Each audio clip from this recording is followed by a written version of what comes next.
Përse milionerët po zgjedhin Italinë, Greqinë dhe Zvicrën për të jetuar dhe investuar, një numër gjithmonë në rritje milionerësh po zgjedhin Italinë, Greqinë dhe Zvicrën për të jetuar dhe investuar, ndërsa Mbretëria e Bashkuar, Gjermania dhe Franca përballen me sfida në rritje në mbajtje në banorëve të tyre më të pasur, sipas një raporti të ri nga konsulenca Henley & Partners. Sipas raportit, harta e atraktivitetit e Europës për individët e pasur po ndryshon ndjeshëm, në vend që të numërohej më parë se sa milioner po largohen ose vinë në vende individuale, ulumtimi i këtij viti përdor indeksin e konkurrueshmërisë lëvizjes së pasurisë, i cili vlerëson vendet në një shkallë nga 0 në 100. Faktorë të tillë si sistemi tatimor, sundimi i ligjit, cilësia e jetës, stabiliteti politik dhe mjedisi biznesit u morën në konsiderat.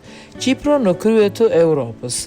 Qiproja mori rezultatin më të lartë midis vendeve europiane me 73.5 pikë, pastaj vin Hollanda me 72.8, Portugalia 72.5, Italia 72.3, Zvicra 70.8 dhe Greqia 70.5.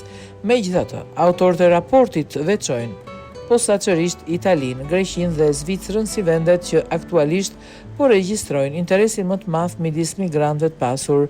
Italia tërheq të pasurit fa alergjimit të saj të favorshëm të taksave me normë të sheshtë për banorët e rinj, një sistem relativisht të butë trashëgimie dhe aksesit në tregun e Bashkimit Evropian. Milano po zhvillohet gjithmonë më shumë si një qendër financiare për investitorët ndërkombëtar.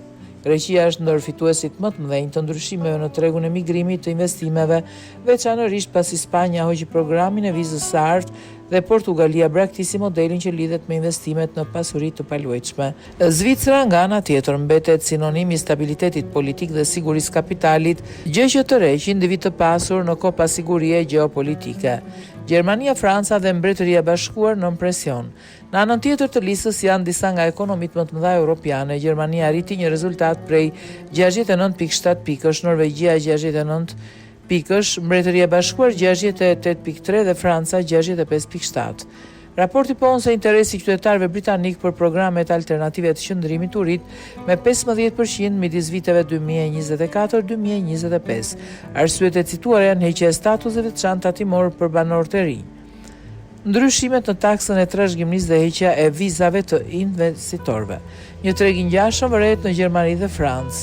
Numri i pyetjeve nga qytetarët gjerman për programet e zhvendosjes u rrit me 16% midis fundit vitit 2025 dhe fillimit vitit 2026, ndërsa Franca është ndër vendet me rritjen më të lartë të interesit për opsionet alternative të qëndrimit dhe shtetësisë. Një trend që po e ndryshon Europën.